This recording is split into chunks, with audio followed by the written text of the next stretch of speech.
the first time that I sat down at a proper microscope and I did like an extraction into water, prepared a slide, and it came into focus, and it's just like, it's as magical as looking up at the stars, but it's like aliens attacking each other and wriggling around and moving, and the colours and the shapes, and then you start to learn what these things are, and you can actually identify the biology and understand what that means for your soil and for your plants. And it's the most exciting thing, with a few exceptions, maybe. Real game changer in the last few months has been the creation of the UK Fruit and Vegetable Coalition. We have these small market garden businesses because they're so agile. You know, they can be so resilient to all the different shocks. You know, they're not a big oil tanker of a farm, of a monocropping farm that, you know, if you have a shock, it's really difficult to be able to pivot and move with it. But the actual act of hosting a market garden on your farm it's diversification, and everyone should do it. It's brilliant.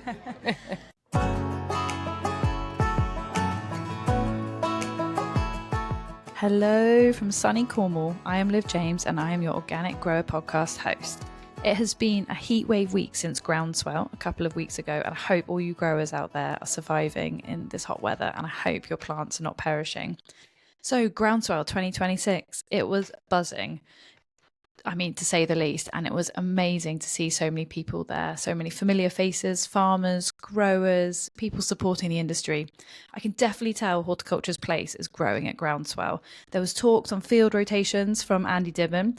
There was an excellent talk featuring Ben Andrews on scaling novel crops, and the nut harvesting machinery talk from the team with Glastonbury Nut Farm plus their film was there, which I didn't get to because there was loads of clashes, but it's so exciting to see nuts having a place at a festival like Groundswell. And there was stuff on growing regenerative flowers from the team from Flowers from the Farm. Aside from the talks, a massive highlight was Emma Reynolds MP and the new Secretary of State for the Environment meeting with the OGA and other agri-ecological organisations. That was super exciting, and she said they are on it with remarks to the Organic Action Plan for England, which is a very hopeful remark for the farming community. Reynolds really highlighted the importance of healthy soils, and she confirmed their commitment to an Organic Action Plan. We can just wait and see, but things are looking hopeful. Anyway, back to the talks. A highlight for me was definitely reconnecting with growers and farmers from up and down the country. And the final talk that I went to, which was by Rob Hopkins, and it was called The Future We Choose. Rob and a panel of time travellers were asked to imagine the future that could be in 2036 and what it would look like if we had a truly agroecological food system, using examples that are actually already happening in 2026, and what if they were widespread. It was really hopeful and an amazing way to finish the festival. It reminded me that it all starts with imagining, and the small actions of individuals together can create a better future. So for this episode, who do I talk to? I met with B. Laughton from the Landworkers Alliance, who gave me an update on where we're at with horticultural policy. I spoke with Michael Kennard from the Compost Club and deep dived into the nerdy world of compost and soil. And finally, Anne Rees, Head of Horticulture at Soil Association, who offered her reflections on Groundswell for the horticultural sector. I did speak with Olivia Wilson from Flowers on the Farm, but my mic's played up, of course, and she had some amazing insights into what it means to grow regenerative flowers. Although the sound quality is too rubbish to put on this podcast, I am going to go back to Liv and speak with her in another episode, as I do not want to miss her petals of wisdom she had to share. Right, let's dive in. I am here with Anne Rees, who is Head of Hort at Soil Association here at Groundswell. And can you tell me, first of all, hello, can you say who you are and what you do at Soil Association? Yeah, hi, I'm Anne. I'm Head of Horticulture on the Farming and Land Use team at the Soil Association. And, well, it's all of horticulture, which is enormous. The remit is completely huge. It's everything from your smallest community growers all the way up to, you know, one of our biggest licensees doing organic carrots into big retailers, and everything in between. And, you know, fruit and veg is obviously everywhere in society. So policy is a really important part of my work, but also just advocacy and encouraging organic practices wherever we can. Yeah, that's a good summary, because you're right, it is a very big topic. I mean, every year I always think, what place does horticulture have at Regenerative Agricultural Festival? And I wondered what you thought about that. Yeah, it does. It flies under the radar a little bit here. It is obviously a lot more livestock centric, but I've been to some good sessions. I went to one yesterday with Andy Dibben where he was talking about crop rotations, the importance of putting the resilience back into your soils, being really clever about your rotations and matching the right rotation to your land. So yeah, it is here. There's also really good representation from all the different organisations that support horticultural producers. So the Organic Growers Alliance are obviously here, the LWA, and yeah, I've had some good chats actually. People coming in to talk about market gardeners and things like that, asking for sort of advice and support, and so it is here. But yeah, we have to almost make the space for it. We do. We've got to keep beating the drum, don't we, and be like, it is a very valid part of farming. I think almost because it doesn't take up that much space. It literally translates to how much space it's taking up at the festival. But if we keep championing it, and keep showing like how important it is. No, exactly. And I think like where I actually saw it kind of come to life a bit yesterday was there was a Land Match England session, and they were just showcasing some models of farmers who had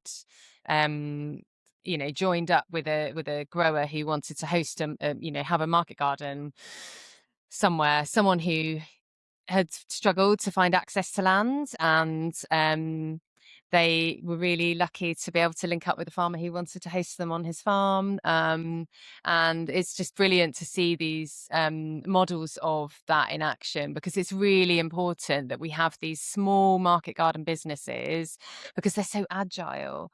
They can be so resilient to all the different shocks. They're not a big oil tanker of a farm, of a monocropping farm that if you have a shock, it's really difficult to be able to pivot and move with it. But the actual act of hosting a market garden on your farm it's diversification, and everyone should do it. It's brilliant. Access to land is such a big issue, and I know many people don't know how to find land for a small project like a market garden. Is the Land Match place a good place to go? Is that what you were getting from? I don't know much about Land Match. Tell me a bit more what you learned. Yeah, I mean, it's always so good in a way, when you have someone make an inquiry to us at Soil Association, to know the exact right organisation to point them in the direction of, and someone that an organisation that is completely tailored to answer their needs. And Land Match England basically just is a space for landowners to come and say, I would like to host somebody, and land seekers to come and say, I would like some land.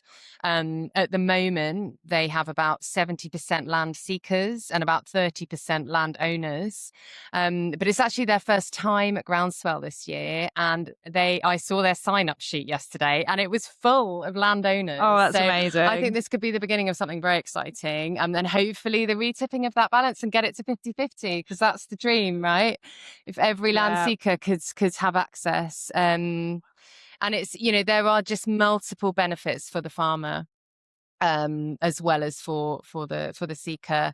And I think, for somebody coming new into a business to actually have, the support, the access to infrastructure, potentially machinery if they need it, of that bigger farm, is brilliant. But then also for the bigger farm to be opening their gates to the community, opening their gates to again, the diversification of their business. And I've seen a couple of these models in action, but we need hundreds, thousands more like them.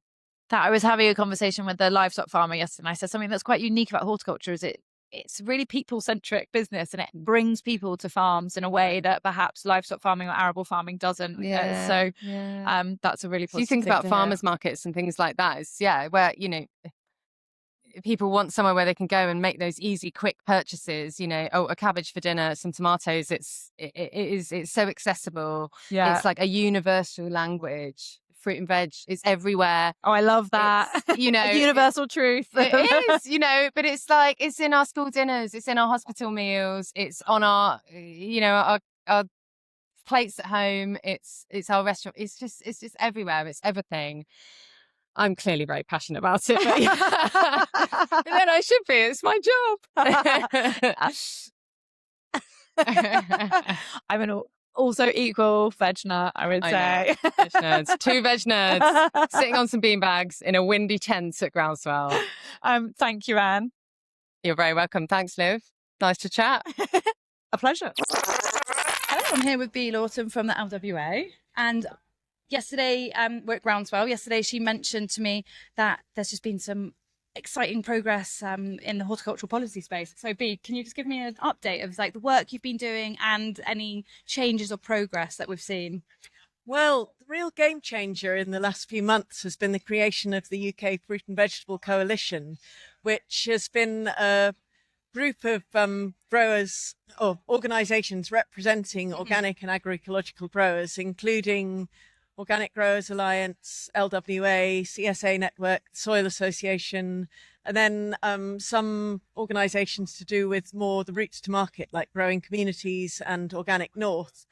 And we've been working together to amplify the voice of the organic sector in a policy space. Yeah. And we had a launch in November 2025 in the Houses of Parliament, which we managed to attract 44 MPs, which Amazing. People who know more about this tell me that that was quite a good result. So that was really exciting. We gave them a lovely organic lunch, and we encouraged them to talk to different members of our coalition, but we also had different farmers of different scales there, all briefed to talk about the benefits and particularly how organic and agroecological growers can help meet the objectives of the National Food Strategy, Government Food Strategy. Yeah. So that was really positive. And then in January, Julie Brown and I, Julie from Growing Communities, were invited to a lunch at the Oxford Real Farming Conference, which happens every year. And this lunch always has the incumbent farming minister or food security minister. So Dame Angela Eagle was there this year. And people there are invited to bring a topic of discussion that they'd like to discuss with the minister. So we were bringing the idea of there being a market garden support fund. And this would be a very specific fund which would provide small capital grants for growers for equipment and infrastructure, not just for new entrant growers, but also for growers who want to develop their system and make it more efficient. And then also a few larger grants for startup community market gardens so that they can get all their capital costs. So that might be 20 projects per year.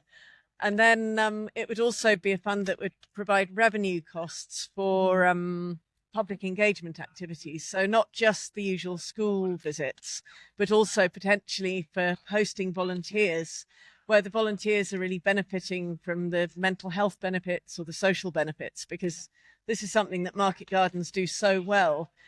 And often it's something that it's actually a real diversion from the main activity of actually generating a livelihood from growing food.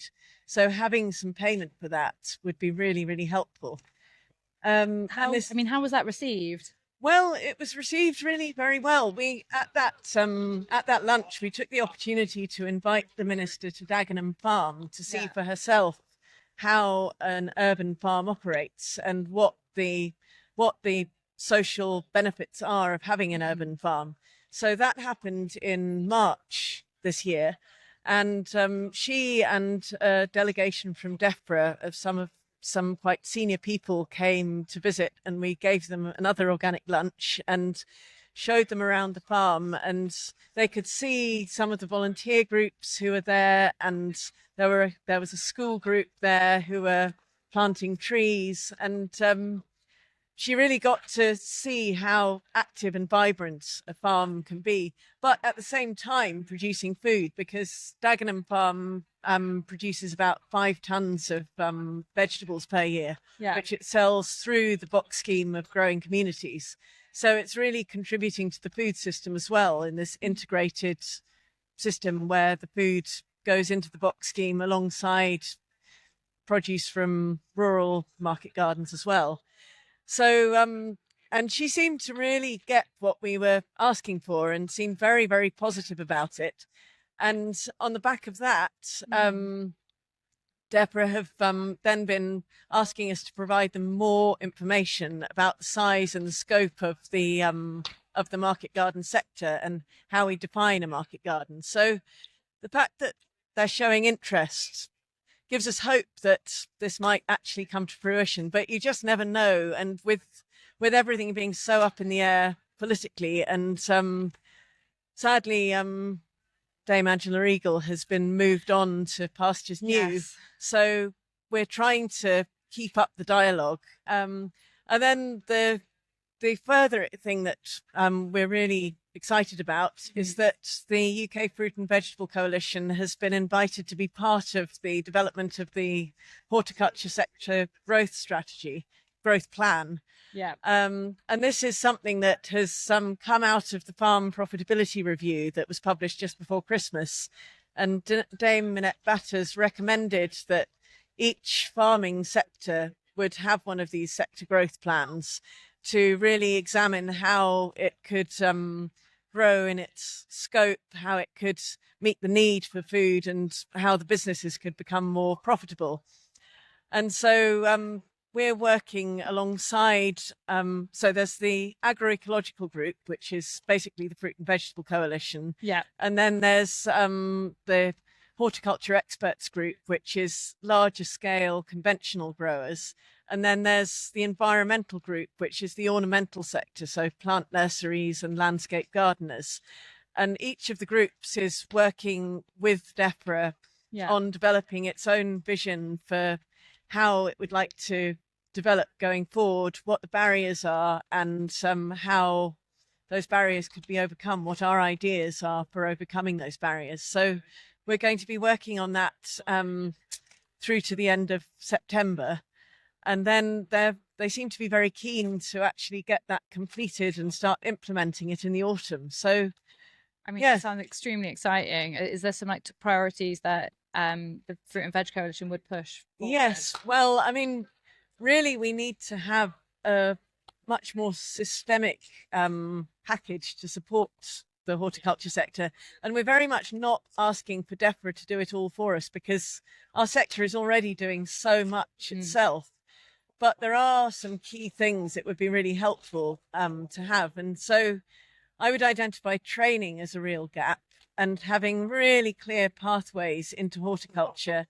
So accredited training courses, paid apprenticeships, and then also we would like to see the sustainable farming incentive made so it's accessible for growers, smaller scale growers.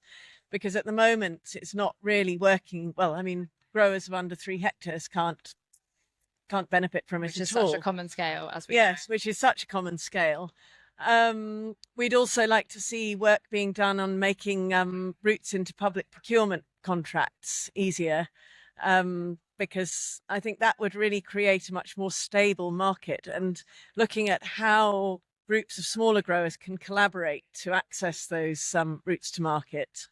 Also looking at the kind of infrastructure that growers need to help them pack and process their produce to get it ready for market, where there are groups of growers in a region, so they can consolidate orders and then access those orders. And then, of course, if the Market Garden Support Fund gets made available with the capital grants. And then the final thing is for access to land. At the moment, Land Match England is already in existence in a pilot phase, but that is just a 1-year pilot.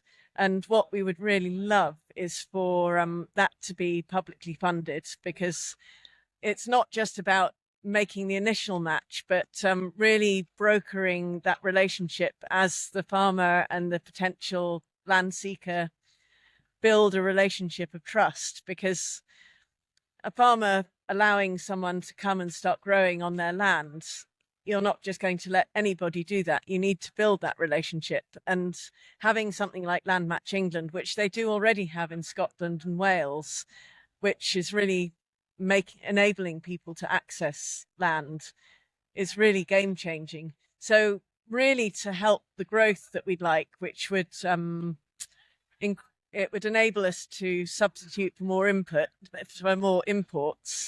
And actually, there's really, really strong growth of the organic market at the moment. In 2024-25, there was 10.4% growth. So there's real potential. It's not that we're just thinking we produce it and there aren't the markets. We're at the moment, there's the growth, but we're having to import to meet that demand. So if we could enable more growers to run viable, vibrant businesses, that would just be a winner for all, not least the public health of this country. Yeah, and then be able to access the market, like you were saying, those routes to market. Yes, yes. Oh, thank you for such a great policy summary. It's always, you're very good at like listing out the points of like what needs to happen. So thank you for being so clear. That's a pleasure. I just wondered, like, since we're at Groundswell, I wondered in the years you've been coming to Groundswell, like, how have you seen horticulture feature over the years, and that change for better or worse? I don't know. Well, I've only been to Groundswell twice. This is only my second time. So, and the first time was 2 years ago. Yeah. And I was actually on a panel about horticulture then. Yeah. And it was amazing then. It was really the beginnings of horticulture coming to Groundswell, and I've actually not really managed to get much out of our agroecology tent this year. So I don't feel like I can really comment on that because I haven't seen where horticulture is. I get the sense that there's more of a health theme from having looked at what some of the talks are. And there's certainly really good interest. I mean, the fact that we've got an agroecology tent this year at Groundswell feels really positive, and it's brought together a group of organisations who work together the rest of the year. So, I mean, it's all the usual suspects. It's OGA, CSA Network, Landworkers Alliance, Ecological Land Co-op, and then Land Match England, and of course the UK Fruit and Veg Coalition. So there's been lots of interest, including from some quite unexpected people. So that's just felt really positive, and there's been a constant flow of people, which is why I've not really got out of the tent. It just exemplifying collaboration. Yes. And bringing ourselves together in another way. Exactly. I think it's something that our sector's actually really good at, is collaborating. And I think we're learning more and more over the years. And I see that as so positive.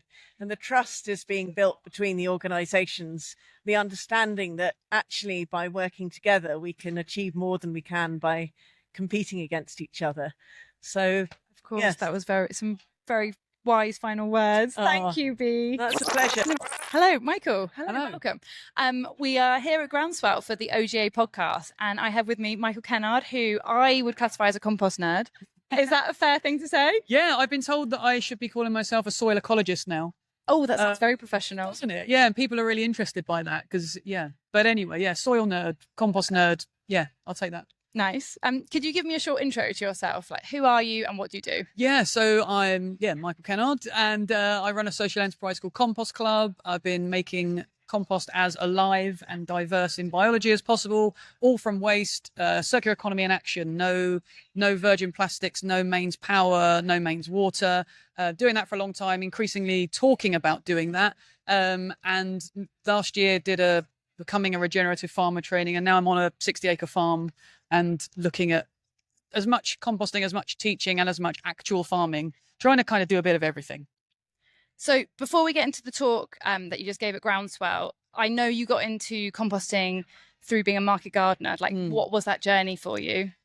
Yeah, it was good. I mean, I basically very much reconnected because I had quite a career change, wanted to get into the earth, the soil, demonstrate positive impact, and found like the access to land meant that it was quite degraded. And so I was ordering these different composts, and I found that good compost didn't exist.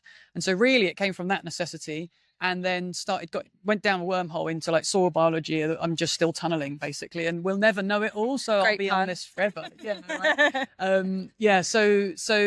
The more more I learn, the more I effectively don't know about this stuff. That's what any real person in this field will tell you. There's no expert. No one knows it all. And it's great fun because we're just learning all the time and then getting to sort of observe and interact and do this stuff in many levels. It's great fun. And so when you're a grower, and then did you start making your own compost as a grower and then using that compost? Yeah, so I was getting in different compost and I was asking the kind of the usual go-to people, and I would get things like, well, compost is compost. So initially I did that and I was doing no dig and the soil was compacted clay and it was bad. Initially green waste turned up and it just smelt burnt. It smelled like oil. It was black. There was no life in it. And just at that point, it was just intuition that told me, where's the life in this? So then I was told, try a manure-based one, try a spent mushroom one. And they all were, there was no life in any of it. I didn't even know about looking at it with a microscope at that time. So it became if I'm going to regenerate this land, if I'm going to produce good, healthy food, I need to be getting some life into it. I'm going to have to make the compost. And that journey of doing that became what became Compost Club. And what does life in compost look like? Oh, it's the most incredible thing. It will live with me forever. I was saying earlier, like the first time that I sat down at a proper microscope and I did like an extraction into water, prepared a slide, and it came into focus, and it's just like, it's as magical as looking up at the stars, but it's like aliens attacking each other and wriggling around and moving, and the colors and the shapes. And then you start to learn what these things are, and you can actually identify the biology and understand what that means for your soil and for your plants. And it's the most exciting thing, with a few exceptions, maybe. And what difference, like if we're going in a horticultural angle, what difference does good compost mean for plants, Yeah. Well, nobody knows better than the plant what it wants, and nobody provides that plant better than what it wants than the microbes that it talks to. They call it quorum sensing, and that's a whole thing. Sorry, but basically, plants are telling the soil what they want through releasing chemicals. Biology responds if it's present, cycles nutrients, builds structure, creates plants naturally pest and disease resistant, nutrient dense, fully able to express with full vitality their genetic potential. In the absence of that biology, it's kind of relying on us to provide it with what we think it needs, which is often what we think we're supposed to be doing. We're never going to do it as well as these natural systems. And the world is this enormously complex, interrelated biological system. We're mostly microbes, and we're a direct reflection of the life in the soil that our food grew in or grazed on. Like exactly that. And so what we eat should be biologically informing our gut biome, and it's very diverse, and yeah, diversity is the key.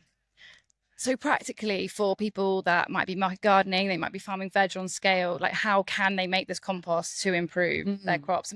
I assume if you have better compost, it's going to make your life as a farmer or grower easier. It's what I call soil first farming. So if you're growing carrots or cows, often what we're doing is we're feeding the carrot or we're feeding the cow. And what that can lead to is undermining the primary resource base, which is the soil. And so you're building houses on shaky foundations. We need to be microbe farmers first. I call it soil first gardening or farming. We're microbe farming, building soil first, healthy and abundant plants, fruits, vegetables, animals, and people and planet is the happy byproduct of your work if you're a microbe farmer building soil first. So that's what we really need to do. And the best way to cultivate that biology is composting. And we also then tick the box of designing out waste, because we just cycle naturally in a beautiful way. There are various ways depending on your context. You might want a lot of compost. You might want it very quickly. You might be more interested, if you get really nerdy like me, actually less is more. Less compost, more biology. There's too much to say now. But yeah, I feel like we need a 2-hour special deep dive into it. Because so in your talk that you just did in Groundswell, so I was a market gardener for 10 years. I've been growing for longer than that. And it really blew me away with some of the science behind compost. I didn't know anything about it. Like, so something I found really interesting is like where you make the compost is incredibly important. Can you tell me about that? It could just vary so much. So yeah, if you're again in your context, but if you can compost really well in for example, Compost Club initially, when I first moved it from the market garden, was in a abandoned industrial estate, and I've been able to make very good compost there.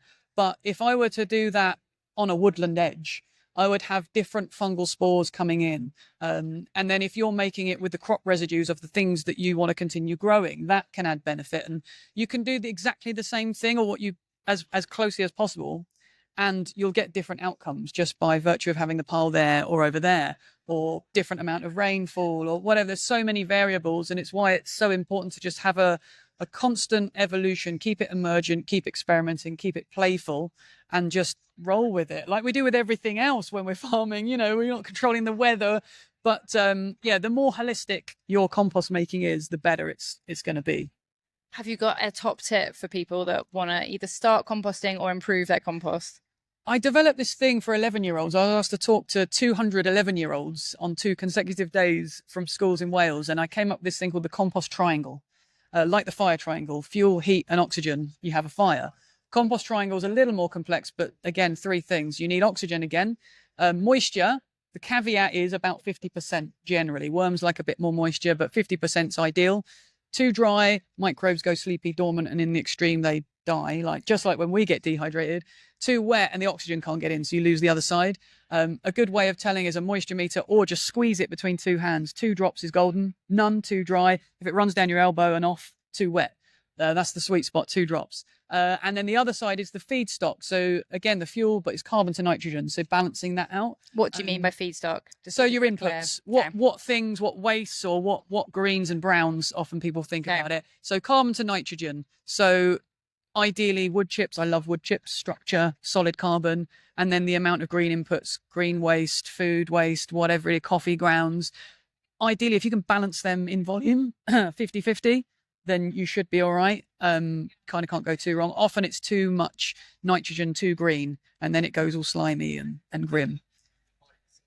Thank you very much, Michael. That was very insightful cover of compost. Thank you. Pleasure.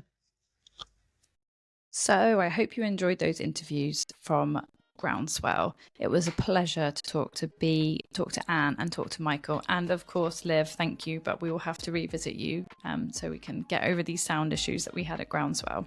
So for more information on the Organic Growers Alliance, find us on social media at Organic Growers Alliance. Consider supporting us on our Patreon page so we can continue this podcast. www.patreon.com/The Organic Grower Podcast. Or find our website, organicgrowersalliance.co.uk, where you can join to be a member and just find out more about us. Thank you so much, and I can't wait to chat to you next time.